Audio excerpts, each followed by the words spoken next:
Hi guys, welcome to this session on Microsoft Word. In this module we're going to look at find and replace.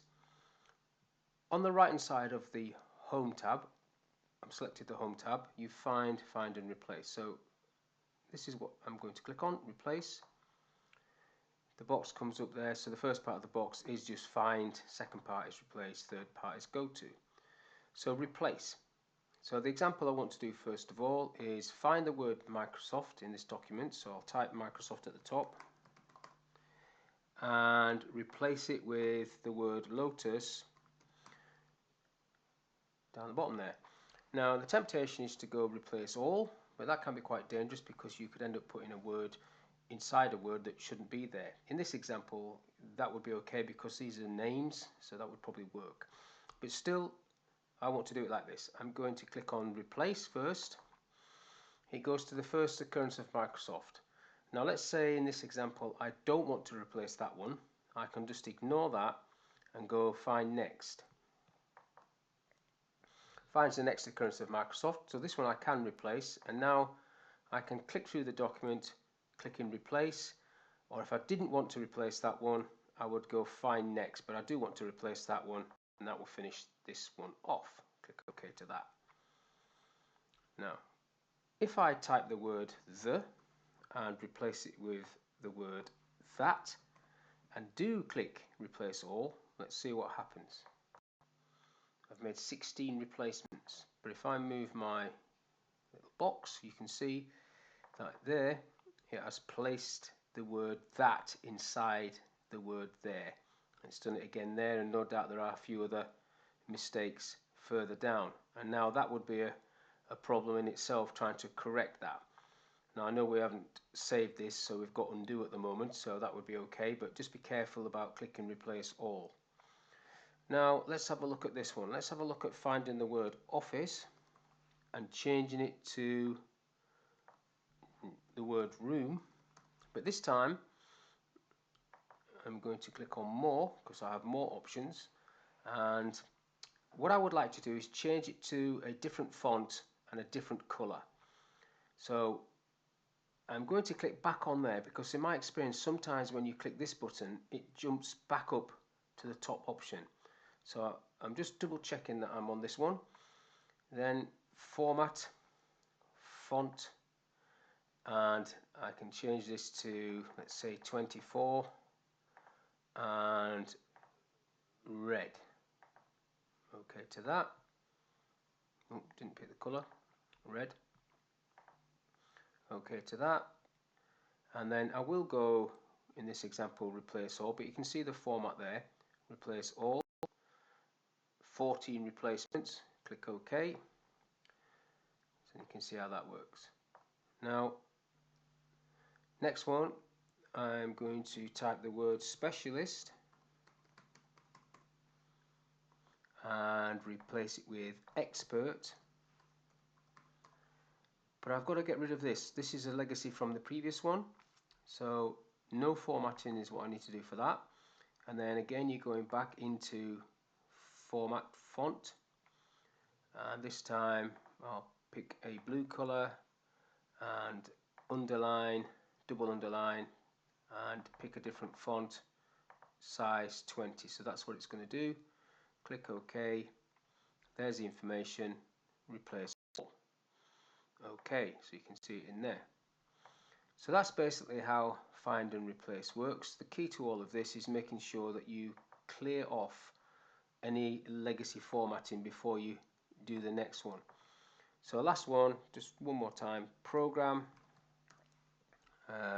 change that to event and do the format font. You've also got these options you could use, but I'll stick to font for this, and I'll pick a different color, amber, bold, and let's make it quite large, 36. OK, replace all. It's done 7 replacements. Click OK, and then when you're finished you can delete these out.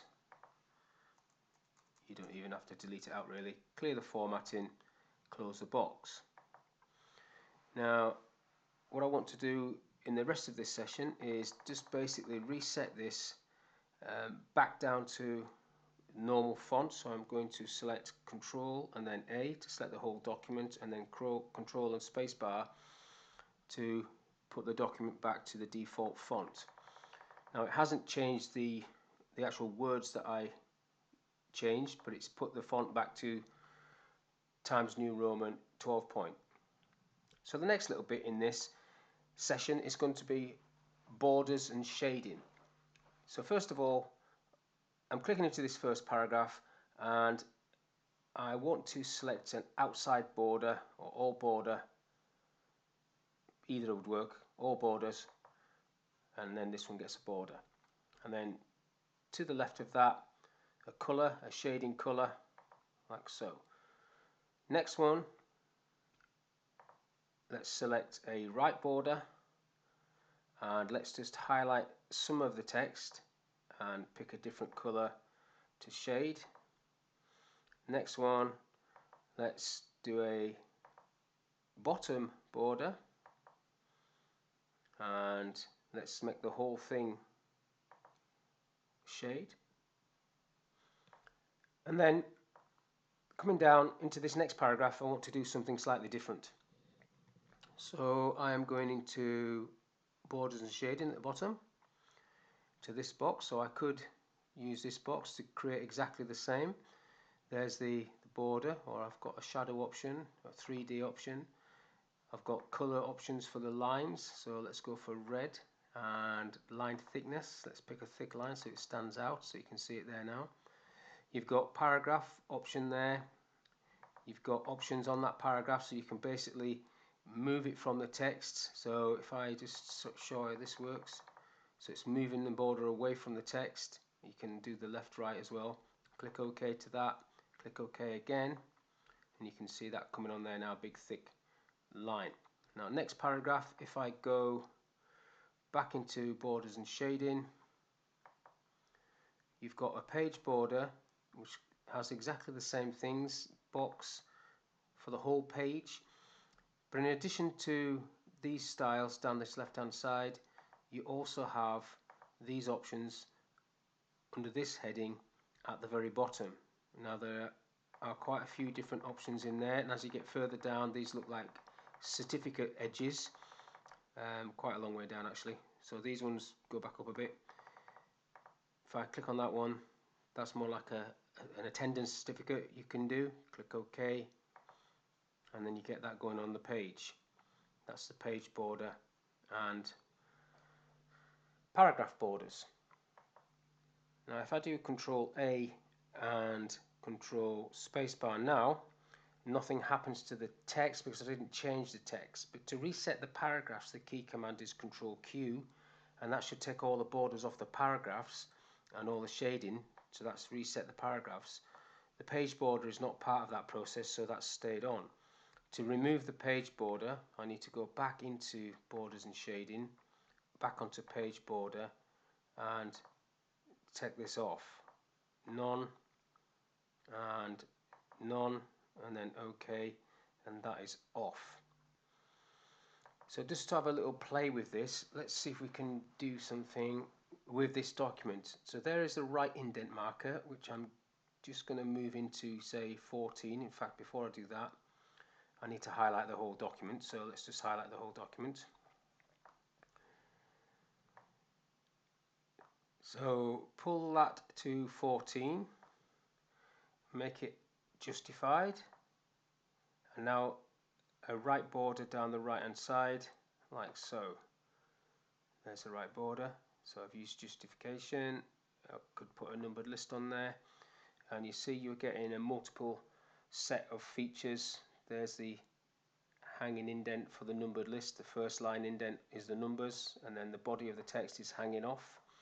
You've got a right indent over there, and you've got a right border with some space to write or sign to say you've read that information. So that's the end of this session, guys. I hope you've enjoyed it, and I will see you on the next one.